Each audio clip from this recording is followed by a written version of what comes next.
Mainit na balita. Parang naghanap ang palasyo ng attack dog.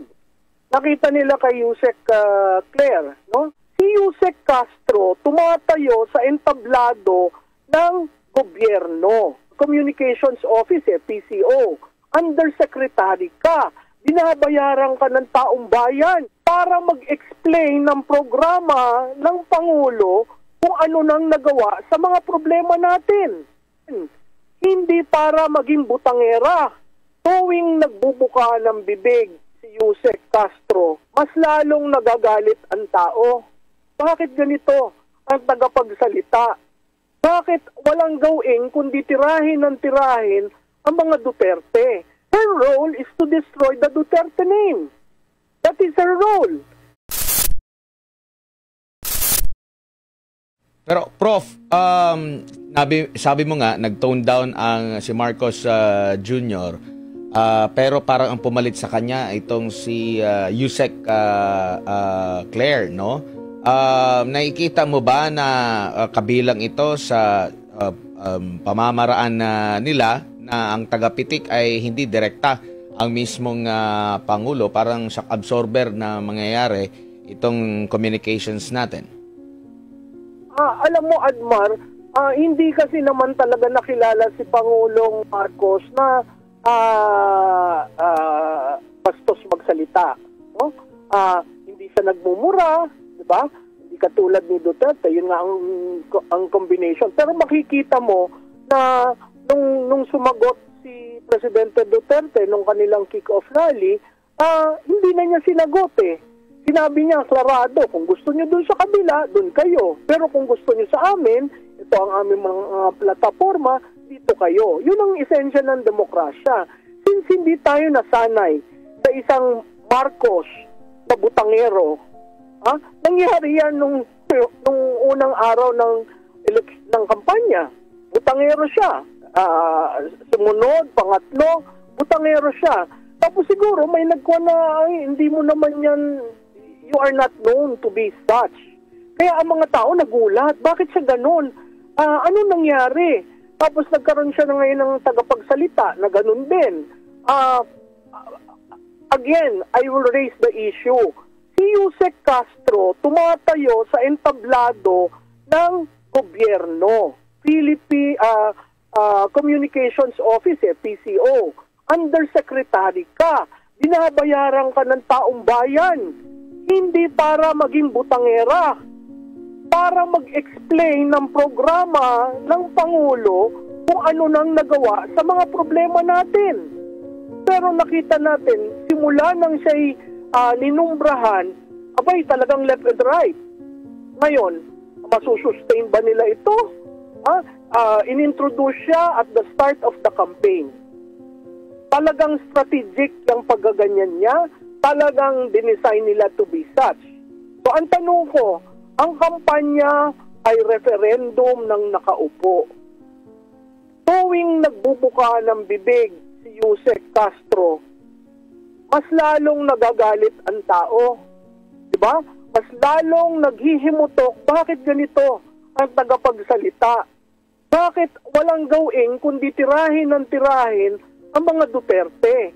Pakita mo yung pagtira niya eh. Ang layo na eh. Binabalik niya.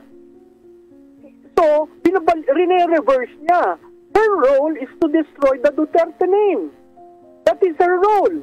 It is not even to add up to the accomplishment of the President. Hindi bumabalik. Hindi sinasabi na, alam po nyo, kaya nung inaugural, ito ang plano niya. Walang ganon. It's all a contrasting message at tirahin ang mga Duterte. Sa tingin ko, yun ang pinakamalakas na kampanya na gagawin para ang mga kandidato ni Presidente Duterte at ni Vice Presidente Duterte ay mailagay sa posisyon. Prof, meron ding nakapansin, no?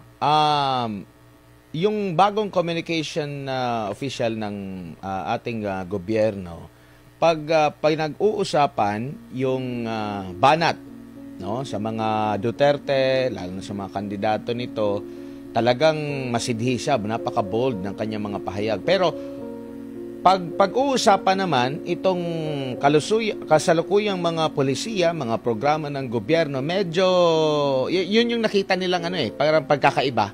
Hindi ganoon ka-bold. Kumbaga medyo nahihirapan, maraming mga hindi nga niya alam yung iba pang mga pinag-uusapan during sa press conference na iba yung kanyang ibig sabihin dun sa unang mga tanong sa kanya hindi nagkakatugma-tugma po. Ano pong masasabi niyo po ukol dyan, Prof?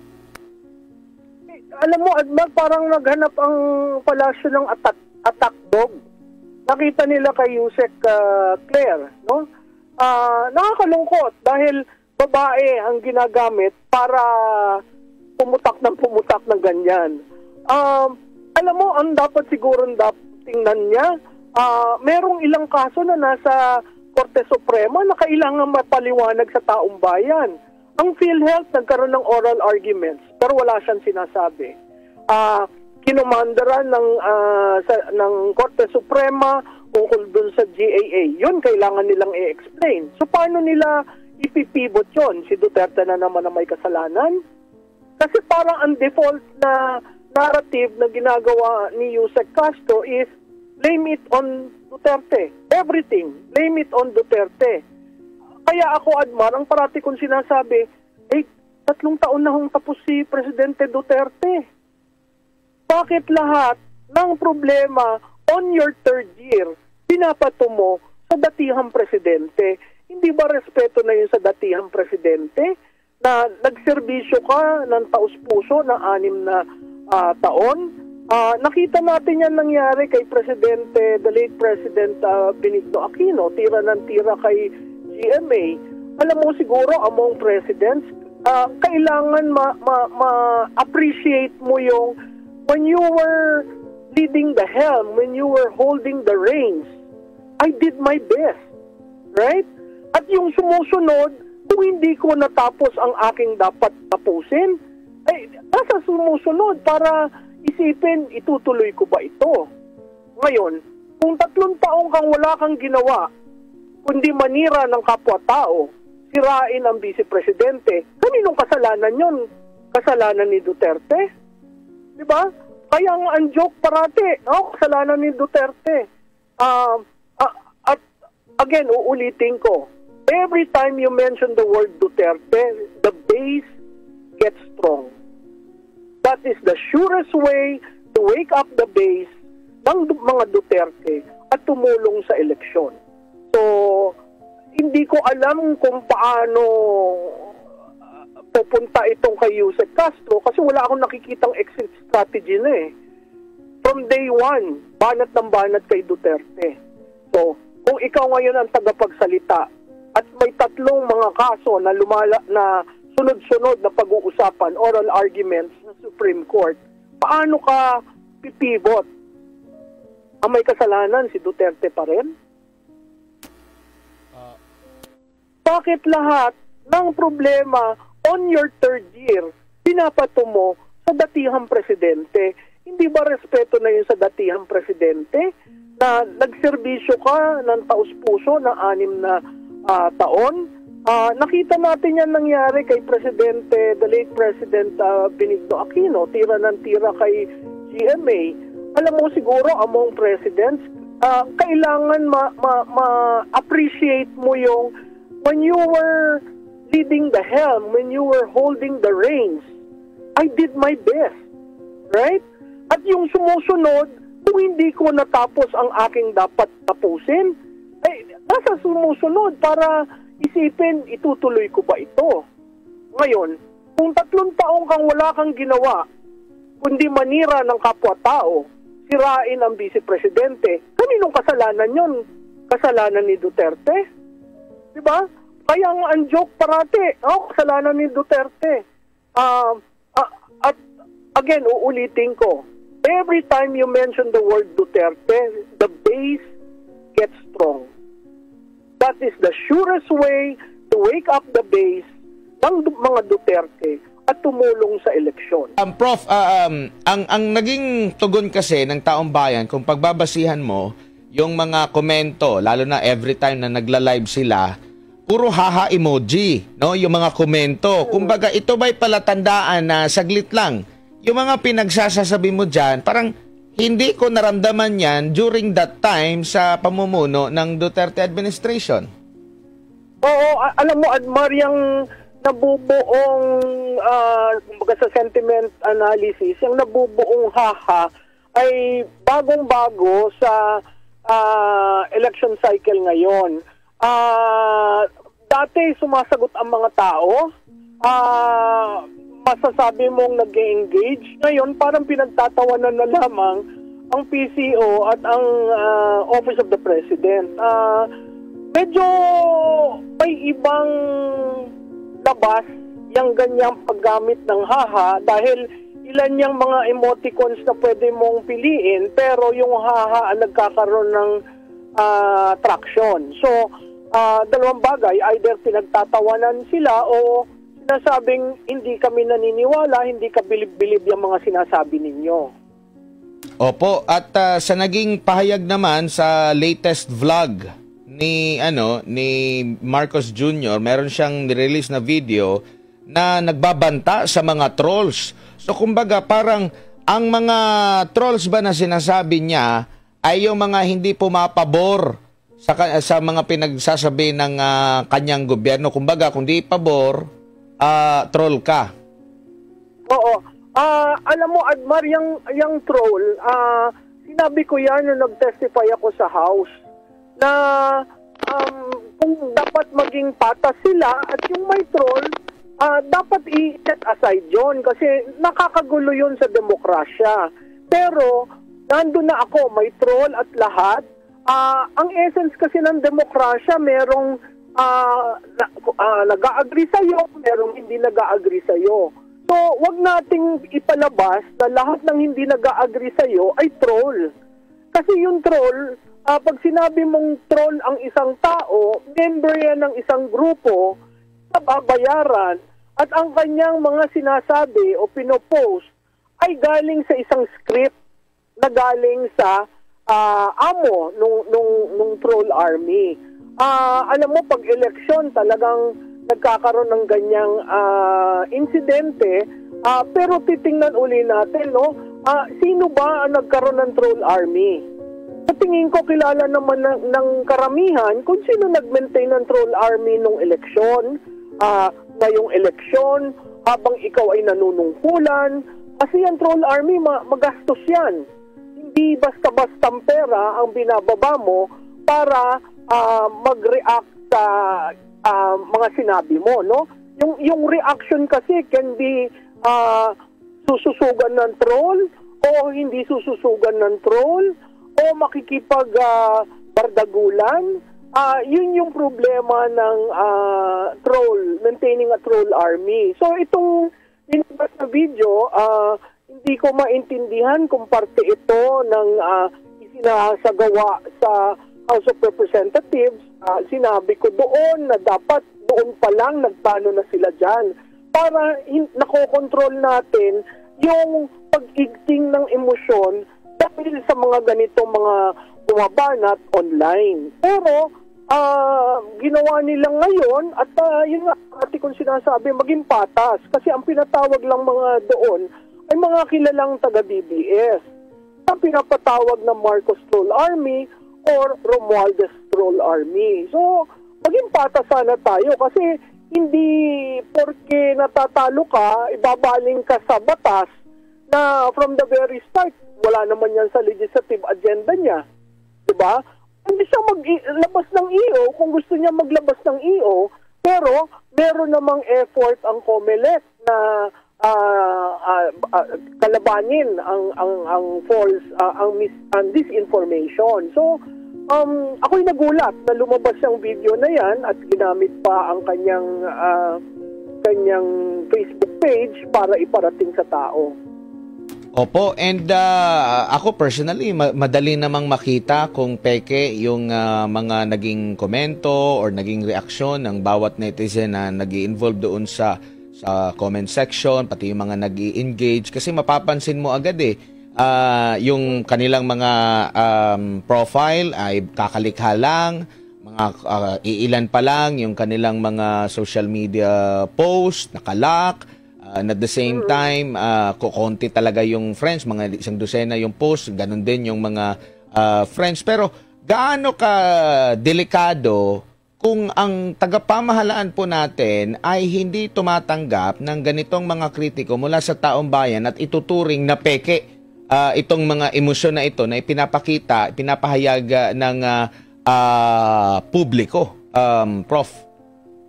Alam mo, Admar, nakakabahala yan, no? Kasi parte ng demokrasya ay ang dissent, ang hindi pagsang-ayon sa isang posisyon, lalo na posisyon ng gobyerno.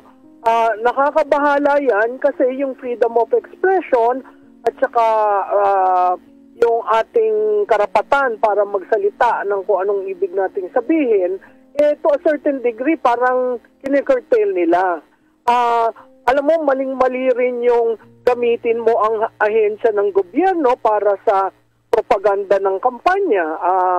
Nakikita natin ang PIA, ang Philippine News Agency, at lahat yung mga pumapaloob sa PCO ay nagagamit para sa kampanya. Sa tingin ko, of course, lahat ng levers ng kapangyarihan nasa sa kanila, pero sana maging patas. Kasi hindi lang naman one-sided yung mga nangyayari sa social media. Hindi rin one-sided yung nangyayari sa mainstream media. Opo, and dito po sa mga ganap na ito, masasabi natin na hindi tugma yung mga pinagsasasabi ni Marcos Jr. every time na mayroon pong rally na napakalakas ng kanyang mga kandidato. No, napakalakas ng kanyang mga kasi meron pa rin siyang pitik dito sa mga sa mga kalaban niya. Kasi kung ikaw kumpiyansa ka sa mismong kandidato mo, doon ka aasa talaga. Oo. Admar, alam mo, ang isa kong napuna, medyo nagbago naman siya. Hindi nasuka hindi na maasim ang kanyang mga sinasabi.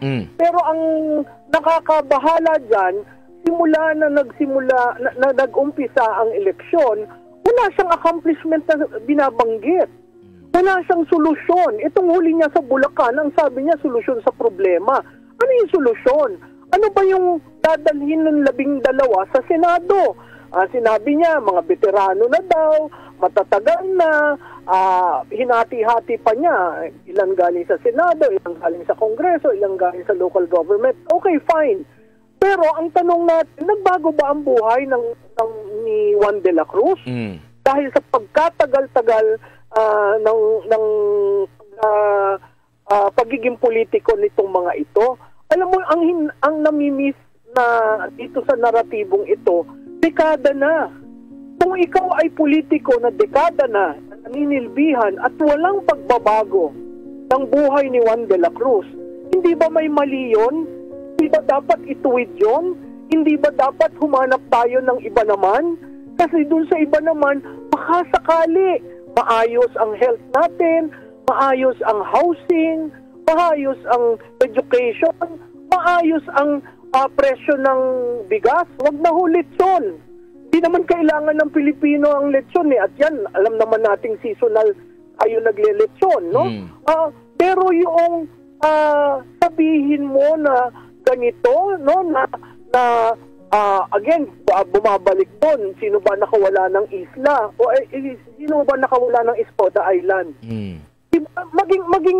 Maging factual tayo. Sinabi, binan namin ng Pogo. Ang tanong ko, bakit nagkaroon ng Pigo? At ang sa Pigo, ang naglalaro ay ating mga kababayan.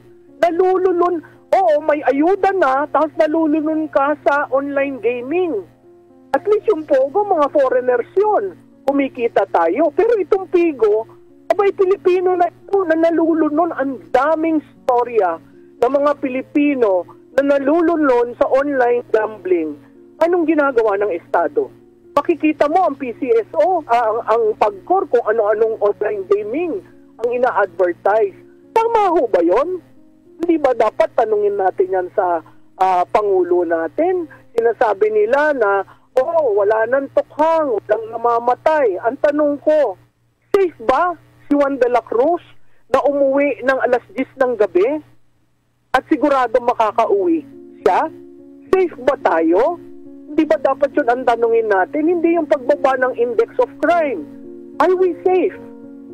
Tanungin mo ang bawat Pilipinong umuwi ng gabi, kahit din sa mga call centers, natutulog na lang sila doon kaysa lumabas ng gabi na hindi ka sigurado sa kalye.